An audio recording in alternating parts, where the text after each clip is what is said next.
امام اہل سنت امام احمد رضا خان فاضل بریلوی رحمۃ اللہ تعالی علیہ کا ایک کلام ہدایت بخشش میں جس کلام کے پہلے 10 شعر پہیلی کے انداز میں ہیں.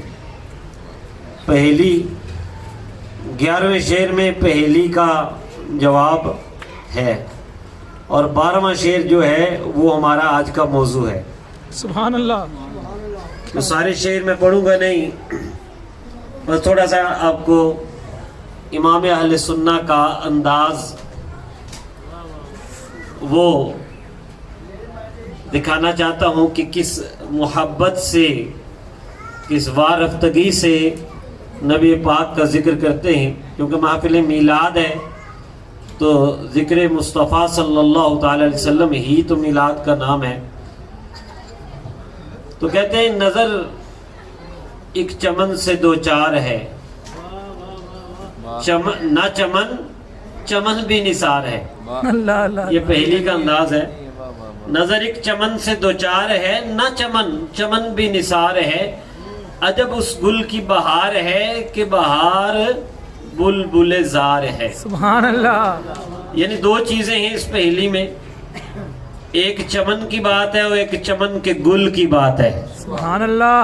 اور چمن کو چمن کہہ کے کہتے ہیں کہ یہ میں نے چمن کہہ دیا، لیکن یہ چمن نہیں ہے، اس پر تو سارے چمن نثار ہیں. سبحان اللہ. اور گل سے ہی ساری بہاریں ہیں. وہ ایک چمن ہے، ایک گل ہے.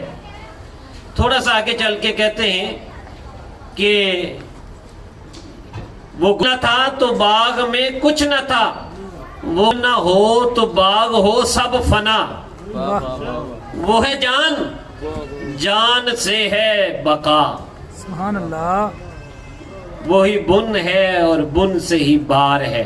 سبحان اللہ. اس کو اگر میں آسان ترجمہ کروں اعلیٰ حضرت رحمۃ اللہ تعالیٰ علیہ کی زبان میں تو وہ یہ ہے کہ وہ جو نہ تھے تو کچھ نہ تھا، وہ جو نہ ہو تو کچھ نہ ہو. جان ہے وہ جہان کی، جان ہے تو جہان ہے. سبحان اللہ.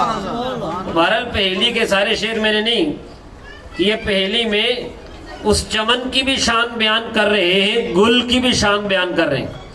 اور جب 11ویں شعر میں 11ویں پہ بھی آپ کو سبحان اللہ کہہ ہی دینا چاہیے نا. سبحان اللہ. 11ویں شعر میں جب اس کا جواب دیا تو کہنے لگے با ادب جھکا لو سرے ولا، کہ میں نام لوں گل و باغ کا. مجھ سے اگر تم نام سننا چاہتے ہو وہ گل کون ہے اور باغ کون سا ہے تو سر ادب سے جھکاؤ، محبت سے. واہ واہ واہ واہ. سبحان اللہ. با ادب جھکا لو سرے ولا.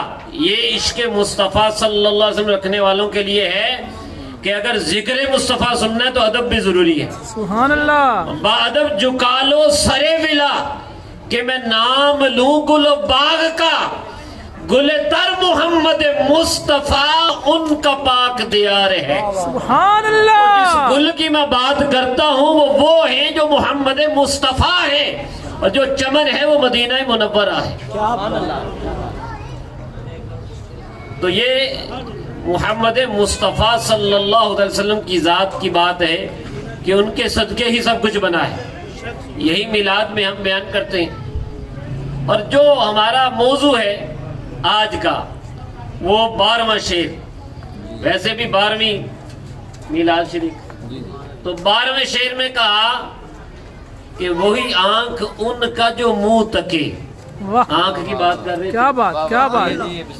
وہی آنکھ ان کا جو منہ تکے، وہی لب کہ محو ہوں نعت کی.